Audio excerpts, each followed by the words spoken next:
दोस्तों, अगर आप भी किसी विद्यालय से जुड़े हैं या परीक्षा एग्ज़ाम पढ़ाई लिखाई में थोड़ा सा भी इंटरेस्ट है या आप किसी स्कूल के टीचर हैं, चाहे गवर्नमेंट टीचर हैं, प्राइवेट टीचर हैं, तो आपने आरटी एडमिशन का नाम ज़रूर सुना होगा। जी हाँ दोस्तों, आरटी एडमिशन जो होता है वो गवर्नमेंट की तरफ से जो निम्न वर्ग के लोग हैं, गवर्नमेंट ने एक ये नियम बनाया है, रूल बनाया है, राइट टू एजुकेशन, यानी कि शिक्षा पाने का अधिकार। यानी कि जो पेरेंट्स गरीब हैं, वो बड़े स्कूलों में पढ़ाना चाहते हैं, वो उतना पैसा अफोर्ड नहीं कर सकते हैं, तो उनके लिए राइट टू एजुकेशन करके एक रूल है गवर्नमेंट की तरफ से, जिसमें क्या होता है कि बच्चे का 1 रुपया भी फ़ीस नहीं लगेगा, वो कितनी भी बड़े स्कूल में एडमिशन करा ले। लेकिन उसके लिए एक प्रोसेस होता है, एक आरटी का फॉर्म निकलता है, उसको भरना होता है, वो 3-4 स्टेप में जाएगा, फिर उसको अप्रूव होगा, तब आपको स्कूल सिलेक्शन का ऑप्शन मिलेगा। जो आपके घर से नियर डिस्टेंस पे रहेगा उस स्कूल में आपका एडमिशन मिलेगा। ये सारी प्रोसेस, इसके बारे में हम बाद में डिस्कस कर लेंगे।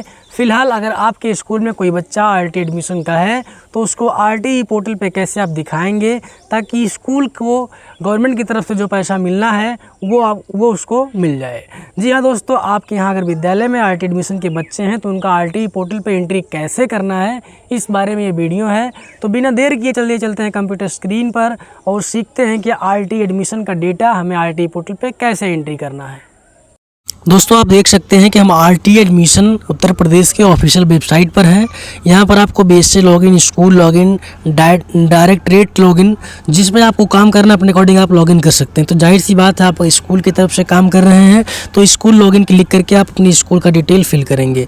ठीक है, तो आरटी एडमिशन के ज़रिए हमारे विद्यालय में जो एडमिशन हुए हैं उसको हम आरटी पोर्टल पर कैसे रजिस्टर करेंगे, इसी टॉपिक के बारे में वीडियो है। ठीक है, तो आज का वीडियो शुरू करने से पहले यहाँ पर आपको देखिए, लॉगिन जब आप करने जाएंगे तो सबसे पहले आपको स्कूल लॉगिन में यूडाइस कोड पूछेगा और पासवर्ड पूछेगा। दोस्तों, आप ये गलती कभी ना करें कि जो आपका यूडाइस कोड से लॉगिन हो रहा है, यूडाइस पोर्टल, उससे ये नहीं लॉगिन होगा। इसका क्या करना पड़ेगा, उसी कोड से आपको इस पोर्टल का पासवर्ड एक बार फॉरगेट करना पड़ेगा, क्योंकि बाय डिफ़ॉल्ट एक पासवर्ड बना रहता है। अगर आपको नहीं पता है तो आपको जो है फॉरगेट करना पड़ेगा, लेकिन मैंने कर लिया है। तो कुछ इस तरह से आप आईडी और पासवर्ड कैप्चा कोड फिल करके सिंपली लॉगिन ऑप्शन पर क्लिक करेंगे। आप जैसे ही लॉगिन ऑप्शन पर क्लिक करेंगे तो इस तरह से आपका स्कूल लॉगिन हो जाएगा और दिखा देगा कि आपका रजिस्ट्रेशन जो है बीएससी की तरफ से अप्रूव हो गया है। आपका स्कूल का नाम लिख के आ जाएगा, आपके स्कूल का यूडाइस कोड लिख के आ जाएगा। ठीक है, तो कुछ इस तरह से आपके सामने होम का ऑप्शन, एक्शन का ऑप्शन, रिपोर्ट का ऑप्शन, चेंज पासवर्ड या फिर स्कूल यूज़र मैनुअल्स, इसमें पीडीएफ वगैरह आपको जो भी चाहिए होगा वो मिल जाएगा। तो सिंपली आप देख सकते हैं कि एक्शन ऑप्शन पर क्लिक करने के बाद ये ऑप्शन दिख रहे हैं, रिपोर्ट पे क्लिक करेंगे तो कुछ और दिखेगा। तो एक्शन ऑप्शन पर जब क्लिक करके आप देखेंगे तो सब अलग अलग चीज़ें दिख रही हैं। तो हमें मान के चलिए ये देखना है कि हमारे स्कूल में आरटी के तहत कितने एडमिशन हुए हैं।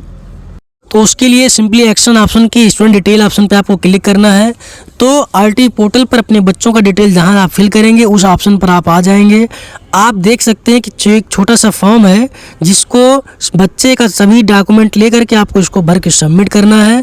इससे क्या होगा कि आरटी के तहत जो पैसा स्कूल को मिलता हो गवर्नमेंट की तरफ से वो आ जाएगा। इसमें जो है पेरेंट्स का पासबुक वगैरह भी डालना होता है। ठीक है, तो चलिए सिंपली यहाँ से आप देख सकते हैं कि एडमिशन ईयर आपको सिलेक्ट करना है। आप जैसे एडमिशन ईयर सिलेक्ट करेंगे आपके एडमिशन में, आपके एडमिशन लिस्ट में जितने भी बच्चे होंगे 25-26 के तहत सब दिख जाएंगे। ठीक है, तो सिंपली देख सकते हैं कि सेशन सिलेक्ट करने के बाद जब यहाँ से स्टूडेंट नेम ऑप्शन पे क्लिक कर रहे हैं तो हमारे यहाँ 4 बच्चों का रजिस्ट्रेशन जो है इस बार हमने अपने स्कूल में आरटी के तहत एडमिशन लिया हुआ है, जिसको हम फ्री शिक्षा दे रहे हैं। तो इन्हीं का हम डिटेल भरने वाले हैं। तो मान चलिए पहले बच्चे का मैं फॉर्म भर रहा हूँ, ठीक है, सृष्टि का। तो सिंपली सृष्टि हो गया, फिर एसआर नंबर पूछ रहा है। इसके लिए स्कूल में जो एक स्कॉलर रजिस्टर होता है उस पर आपने इसका किस जो है नंबर पर जनरेट किया आईडी, वो डिटेल यहाँ भरना है। फिर एंट्री क्लास, किस क्लास में आपने बच्चे का एडमिशन दिया है, यहाँ से क्लास सिलेक्ट करना है। ठीक है, जो भी क्लास आपने दिया होगा उस क्लास को यहाँ सिलेक्ट कर लीजिएगा। उसके बाद आप देखेंगे कि कैटेगरी वगैरह जो रहता है अपने आप उठा लेता है, फादर का डिटेल अपने आप उठा लेगा। यानी कि जैसे आप बच्चे का नाम सिलेक्ट करेंगे ढेर सारी चीज़ें खुद ऑटो फिल हो जाएंगी, आपको फिल करने की ज़रूरत नहीं पड़ेगी। उसके बाद यहाँ पे आपको क्या करना पड़ेगा, गार्जियन का बैंक अकाउंट डिटेल फिल करना पड़ेगा। जी हाँ दोस्तों, जो बच्चे के पेरेंट हैं उनका चाहे फादर का या मदर का किसी का आप अकाउंट डिटेल मंगा लीजिए। उससे यहाँ पे आपको अकाउंट नंबर डालना पड़ेगा। यानी कि हमने देखिए मंगाया है बैंक पासबुक, ठीक है। अब यहाँ से जिस भी बैंक में आपका अकाउंट है, बड़ौदा में है, SBI में है, पंजाब में, वो सिलेक्ट कर लीजिए। उसके बाद ब्रांच आपका कहाँ पे है, ब्रांच नेम आपको डालना है, फिर आपको अकाउंट नंबर डालना है।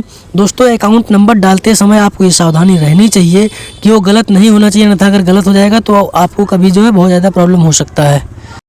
उसके बाद यहाँ पर आपको अपना IFSC कोड डालना है बैंक अकाउंट का, ठीक है। उसके बाद मंथली इनकम आपका जो भी रहेगा, आय प्रमाण पत्र आपको लेके जाना पड़ेगा। आय प्रमाण पत्र दे करके उसका जो है आप अमाउंट डाल दीजिए। फिर आपको कास्ट सर्टिफिकेट जो है देना पड़ेगा, उसका जो नंबर है वो नंबर डालना पड़ेगा।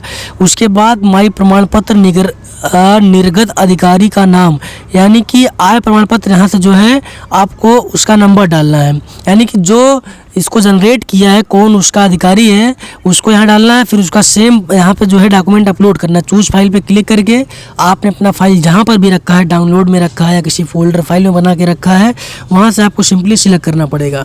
तो मेरे केस में क्या है, जैसे आप मान लीजिए डेस्कटॉप पे रखे हैं, डाउनलोड पे रखे हैं, तो हमारे डाउनलोड में है। यहाँ से जैसे आप सिलेक्ट करके अपलोड करेंगे तो इसमें आप जैसे उसके बाद कैप्चा कोड फिल करेंगे। कैप्चा कोड फिल करके सेव ऑप्शन पर क्लिक करेंगे। अगर सब चीज़ें आपकी सही है, डॉक्यूमेंट साइज सही है, आपने डिटेल सही फिल किया है, तब सेव डिटेल ऑप्शन पर क्लिक करिए। अन्यथा एक बार डिटेल पूरा अपना चेक कर लीजिए, नहीं तो कुछ भी अगर गलत हो जाएगा तो स्कूल को जो सरकार की तरफ से पैसा मिलता है वो नहीं मिलेगा, ये फॉर्म आपका रिजेक्ट हो जाएगा। तो हमें तो लग रहा है हमने अपना सब सही फिल किया है। सिंपली सेव ऑप्शन पर क्लिक करेंगे, ठीक है। आप जैसे ही सेव ऑप्शन पर क्लिक करेंगे आपका डॉक्यूमेंट अपलोड हो जाएगा और ये दिखा देगा कि आपने सफलतापूर्वक एक फॉर्म भर लिया है। लेकिन आप देखिए आ रहा है कि uploading document must be 30 KB। जी हाँ दोस्तों, आप ये नया देख सकते हैं कि आय प्रमाण पत्र जो हमने अपलोड किया था वो 30 KB का चाहिए। तो चलिए कैसे कम करते हैं हम ये देख लेते हैं। तो कंप्रेस PDF पे आने के बाद यहाँ से अपना फाइल आप सिलेक्ट करिएगा, ठीक है। इसके बारे में पहले वीडियो में बना चुका हूँ कंप्रेस करने के बारे में, लेकिन अगर आप नहीं जानते हैं तो यहाँ से आप देख सकते हैं। इस तरह से फाइल इंसर्ट करिए। उसके बाद जितने भी आपको चाहिए यहाँ से DPI कम करते रहिए, इमेज क्वालिटी कम करते रहिएगा, अपने आप वो जो है 30 KB का सेट हो जाएगा। दोस्तों 30 KB मतलब बहुत कम फाइल होता है, इसमें मतलब साइज़ बहुत ब्लर हो जाएगा, लेकिन आप जो पोर्टल पर अपलोड करना उसी अकॉर्डिंग आपको करना पड़ेगा, ठीक है। तो DPI आप कम करते रहिएगा या इमेज क्वालिटी कम करते रहेंगे तो अपने आप हो जाएगा सेव हो, ठीक है। तो यहाँ से DPI मान लीजिए हम और कम कर देते हैं, अभी ज़्यादा आ रहा है और कम कर देंगे। एक एक करके आपको यहाँ से चेक करना पड़ेगा, जो इमेज यहाँ पे होता रहेगा यहाँ आपको दिखता रहेगा। अभी देखिए 119 KB का है तो हमें DPI और कम करना पड़ेगा। तो इसी तरह से आपको एक बार ट्राई करना पड़ेगा, ठीक है। तो अपने अकॉर्डिंग आप करके यहाँ से सेव कर सकते हैं। अभी देखिए 67 KB आया, अब और कम करना पड़ेगा क्योंकि 30 KB का जो इमेज है वो बहुत डल क्वालिटी का हो जाएगा, इसमें कुछ देखने को नहीं मिलेगा। दोस्तों इस तरह से आपको एक एक करके चेक करना पड़ेगा। अब देखिए 29 KB का हो गया, इसको आप डाउनलोड कर लीजिए। अब आप डाउनलोड करके जब इसको अपलोड करेंगे तो ये आपका हो जाएगा। 30 KB देखिए होने के बाद मतलब कुछ चीज़ें पढ़ने में आ रही लेकिन बहुत ब्लर है, लेकिन ठीक है। डॉक्यूमेंट जो पोर्टल पे जैसे ही साइज़ मांगा उसी तरह से आपको देना पड़ेगा। तो सिंपली चूज ऑप्शन पर क्लिक करके यहाँ से फाइल जाएंगे, डाउनलोड में अपना फाइल इंसर्ट करेंगे। उसके बाद कैप्चा कोड फिल करके सेव डिटेल ऑप्शन पर क्लिक करेंगे। आप जैसे फॉर्म अपना अपलोड किए हैं, कैप्चा कोड फिल करके सेव ऑप्शन पर क्लिक करेंगे तो आपका दिखा देगा कि आपका फॉर्म जो है भर चुके। देखिए डाटा सेव सक्सेसफुली, एक डाटा हमने सही से भर लिया है। अब आप देखेंगे 25-26 के अंदर हमारे यहाँ 4 बच्चे थे, लेकिन सिंपली जब यहाँ से बच्चों के नाम पे आएंगे 3 बच्चे दिख रहे हैं, यानी कि जिनका हम फॉर्म भरते जाएंगे उनका नाम हटता जाएगा। उनका स्टेटस कैसे चेक करना आगे हम डिस्कस कर लेंगे वीडियो में। तो दोस्तों उम्मीद करता हूँ कि आज की वीडियो में आपने सीखा है कि हमें RT एडमिशन का डेटा RT पोर्टल पर कैसे यूडाइज ID से लॉगिन करके एंट्री करना है, ताकि वो आगे जो है वेरिफिकेशन के लिए जा सके।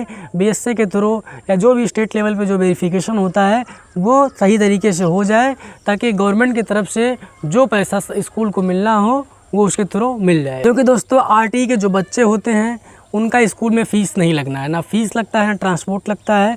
बस तो अगर स्कूल से यूनिफॉर्म परचेज करेंगे उसी का पैसा उनको देना है। तो दोस्तों वीडियो कैसा लगा कमेंट सेक्शन में बताइए। बाकी किसी स्पेशल टॉपिक की वीडियो चाहते हैं तो कमेंट सेक्शन में अपनी राय दीजिए। बाकी आज के वीडियो में इतना ही, हम मिलते हैं किसी और नए वीडियो में। तब तक के लिए आप सभी का बहुत बहुत शुक्रिया। Thanks for watching.